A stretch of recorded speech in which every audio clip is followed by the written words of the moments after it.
How have expectations changed from financial services clients towards their IT managed service providers? Well, over the years, expectations have changed quite a lot, but certainly more recently, there's been a little bit of a step change. But let's just start with the basics. And IT managed service provider sometimes is actually a term that not a lot of people, certainly in terms of clients, really understand. They typically kind of see us as is more kind of the IT support side, and that's really where the history of an IT managed service provider came from. And so if you think of kind of the starting point historically for an IT managed service provider, it was someone who was supporting a company's IT, very much kind of reactively, kind of keeping the lights on, doing some basic monitoring around their kind of infrastructure, doing some basic projects to kind of upgrade it, and not a lot more than that. Security started to creep in as well, but that really historically has been, the starting point. And also, if you look now, if you came across an IT managed service provider just doing that, you would have thought, they would be providing a very simple, basic service that certainly wouldn't meet the requirements of our market within financial services. Then where it's gone is, in terms of the evolution again of an IT managed service provider, is that the next level up is really kind of building resilience and proactivity, around the infrastructure and the IT service.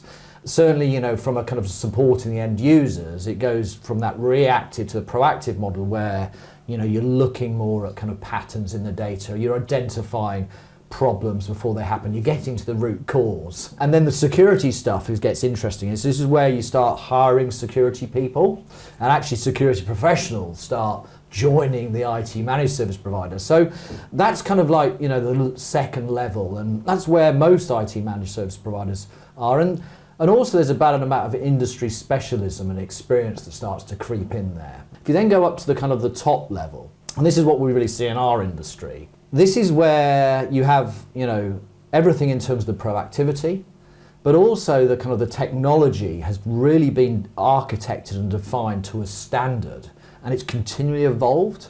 And what that means is it's gone from that kind of reactive project by project incremental kind of approach to IT to this one where the client is subscribing to a service that automatically keeps them on the forefront of technology. The security side, you're then going from having a few security professionals to actually a defined security operations center that monitors for kind of risks and threats around the clock. You're getting complete industry specialism as well. So, really nailing kind of the focus onto a particular sector like we do, particularly kind of financial services and fund management.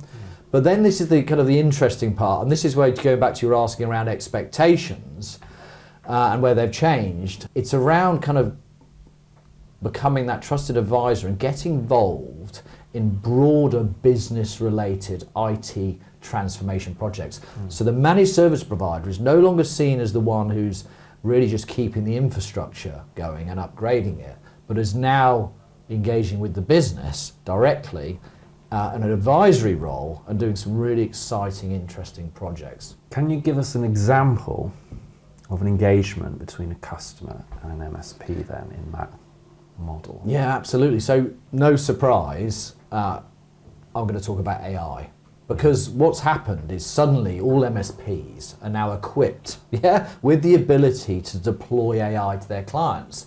And as we discussed, that comes with its own challenges. We're not just talking about enabling Copilot.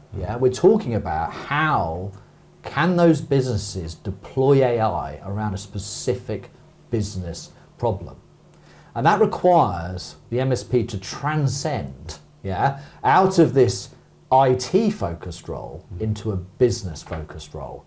And that is a very, very difficult leap to make. And I believe that unless you're focused specifically on a specific type of businesses, like fund management, for example, you've got no chance. You've got absolutely no chance.